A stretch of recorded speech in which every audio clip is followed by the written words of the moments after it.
ናችሁ? ደህና ናችሁ? አለሁኝ እግዚአብሔር ይመስገን ደህና ነኝ። እንዴት ናችሁ? የሆነ ነገር ልንገራችሁ። ከዛ የሆነ ሰዓት ምን ተፈጠረ መሰላችሁ?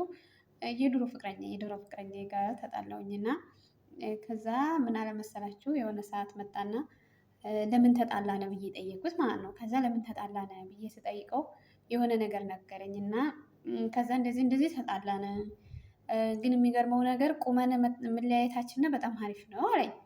ከዛ ለምን ብዬ ስጠይቀው አሪፍ ነው፣ ምክንያቱም አንቺም ለብቻሽ ሆነሽ የሆነ ነገር ታያለሽ፣ እኔም ደግሞ ለብቻ ሆኜ የሆነ ነገር እናያለን፣ ግን ሙተን ብንለያይ በጣም ከባድ ነበረ አለኝ ማለት ነው። እና የሚገርመው ነገር አንዳንድ ጊዜ እውነት ይመስላል።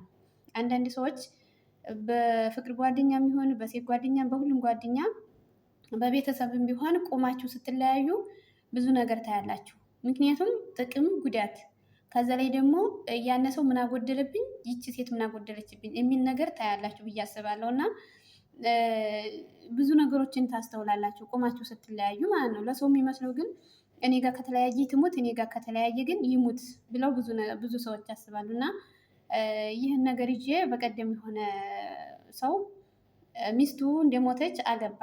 ያገባው ደግሞ በገና ዓመት አልሞላትም።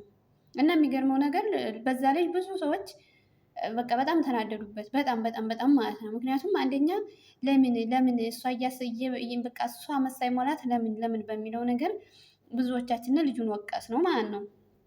የሚገርመው ነገር ልጁን መውቀሳችንን ሁላችንም ያው አለ አይደል የተሰማንን ነገር ወቀስን።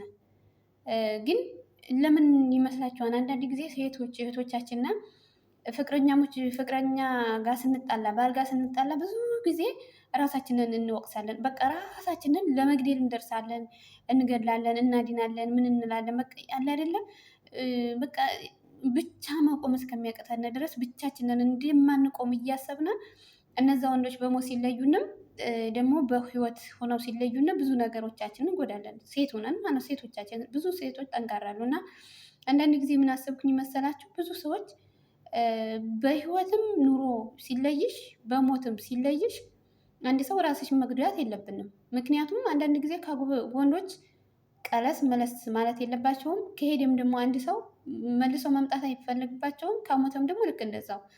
እና ምን መሰላችሁ ሴት እህቶቻችንና ምንም ነገር በስደትም ቢሆን በፍቅር ህይወትም ቢሆን ከሀገር ቤት የሚበላሽብንን ነገርም ቢሆን ምንም ነገር ቢሆን ራሳችንን መጉዳት የለብንም ብዬ አስባለሁ።